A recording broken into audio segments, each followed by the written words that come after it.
의학 채널 동네 의사 또 왔습니다. 이제 여러분들이 좀 많이 봐주셔야 할 텐데 오늘은 좀 이제 정신건강의학과 관련된, 근데 제가 오늘 왜 이렇게 웃고 있냐고요? 사실 이 얘기 제 얘기거든요.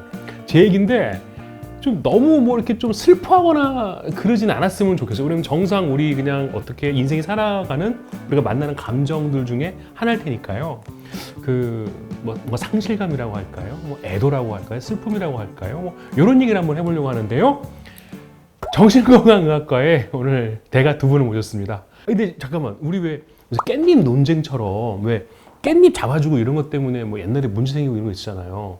이게 여기 있는 머리카락 제가 이거 떼드려도 되는 거죠, 이런 거? 이게 눈에 거슬려서 이거. 감사합니다. 깻잎 논쟁은 아니지만 색깔을 좀 맞추고 나오셨나요? 약간 브라운 계열인데? 그렇죠. 베이지 브라운. 네. 네. 오늘 날씨도 약간 좀 브라운하고. 자기소개 하셨었나요? 아직 자기소개도 안 했군요, 우리가. 일단 예. 네. 안녕하세요. 판교에 있는 마음정원 정신건강의학과 원장 김정원입니다. 반갑습니다. 그 정원 하면 저는 그걸 가든이라고 생각을 했거든요. 근데 성함 그 정원의 그 정원. 네, 맞습니다. 네. 마음 정원? 네, 제가 나중에 언젠가 정신건강의학과 의원을 열면 네, 이 이름을 해야지라고 학생 때부터. 그럼 학생 때부터 정신건강의학과 선생님이 되고 싶으셨던 거군요? 네, 맞습니다. 그러면 우리 이름까지 생각은 못했고요. 의대를 들어갈지 안 갈지 모르니까 학력고사 시대인데 사실 그때는 의대가 1등은 아니었어요. 네. 연대는 아마 의학과가 1등이었던 것 같겠는데 서울대는 아마 물리학과인가 컴퓨터공학과가 아마 그렇죠. 1등이었을 그때는 아니 전국 1등들은 다 물리학과를 갔어요. 네, 맞아요. 맞죠? 그 우리 시절. 그럴 때가 있긴 있었어요, 진짜. 맞죠?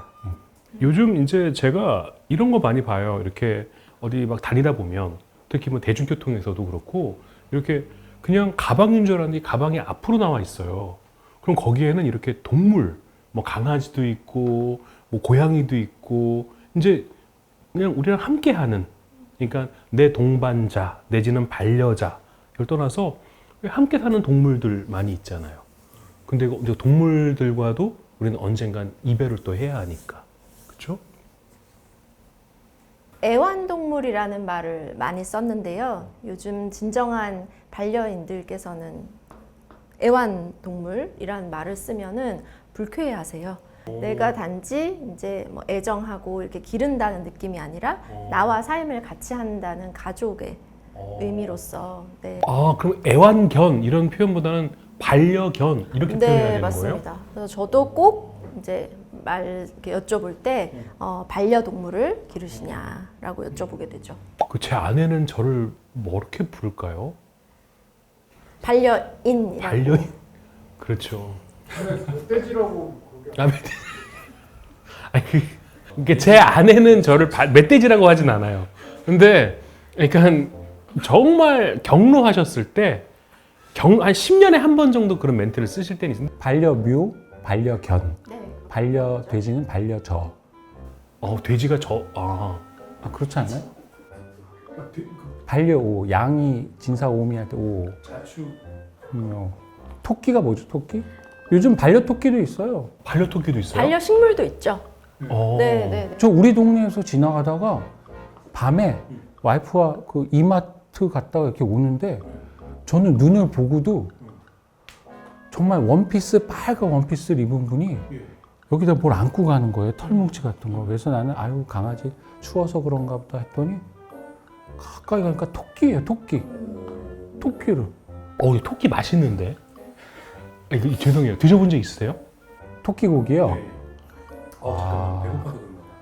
토끼 고기인지는 모르겠지만 한번 외국에 갔었을 때 그 뭐 토끼라고는 하는데 뭐 맛을 모르니까 저는 어떻게 보면 되게 엽기적인 일인데요.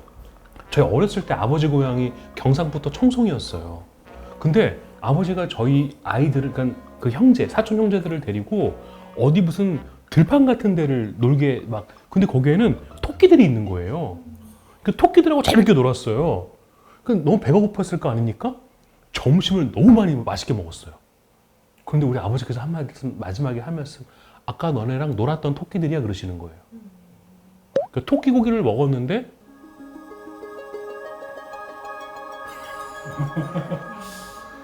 아니 제가 이 얘기 왜 하고 있지? 그러니까 일심동체가 되었던 거죠. 저랑 네. 어, 네 안에 너 있다 이렇게 되었던 것 같습니다. 네. 아, 인걸먼트 뭐 이런 정신의학적으로. 아, 그런 만큼 네 반려동물은 네 이렇게 가족과 같이 아주 밀접한 아주 그 가족 그 자체가 되죠.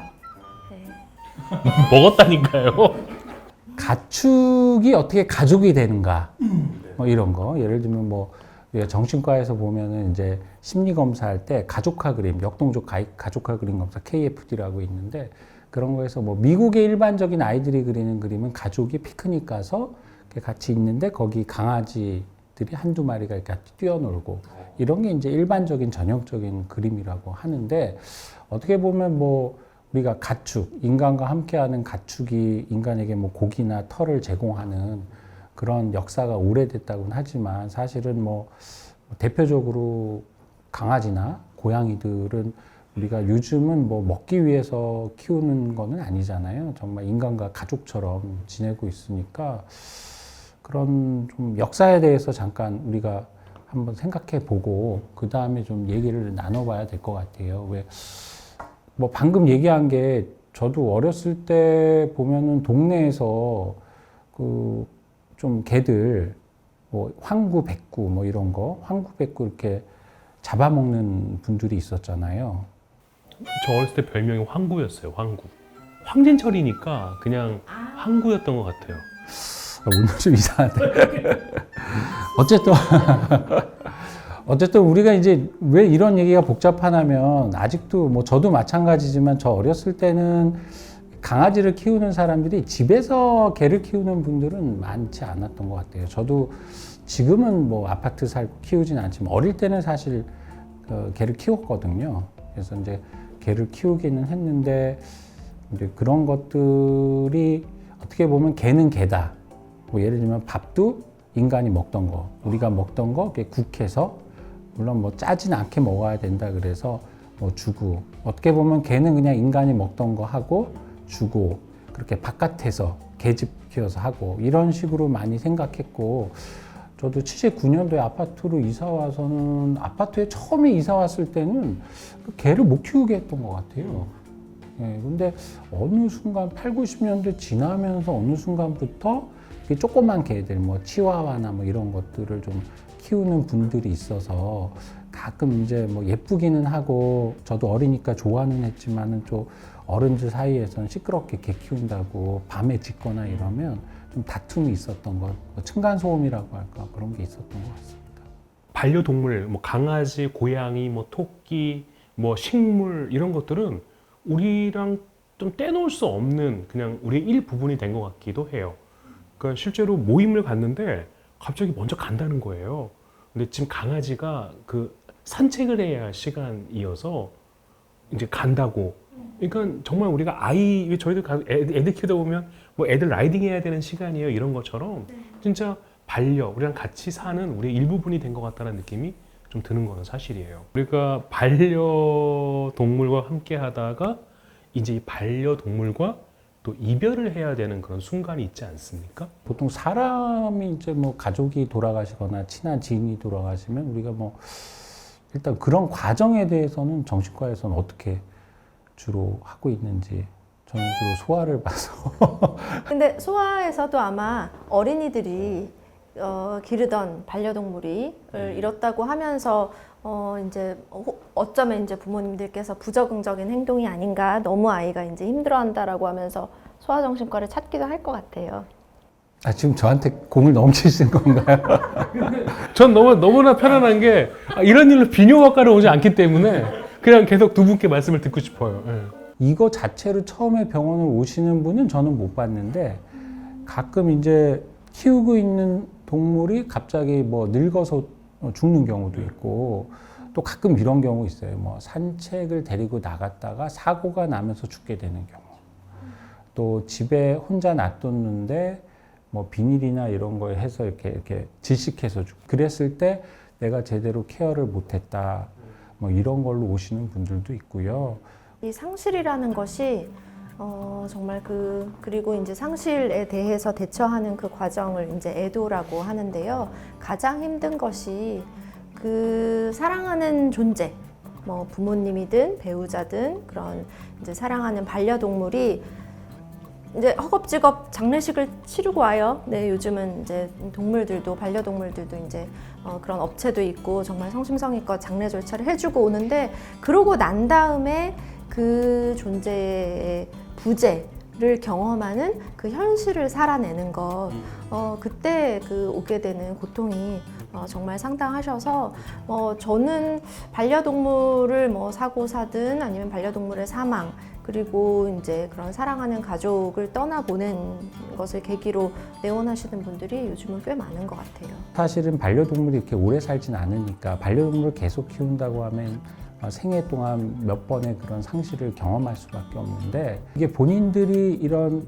강아지나 고양이 뭐 아니면 뭐 키우는 반려동물이 죽었을 때 그거를 얘기하실 때 이렇게 좀 주저주저 하시는 분들도 있어요. 애도라는 건 정말 이렇게 부정적인 경험이 차츰차츰 긍정적인 것으로 대치돼가는 과정이거든요.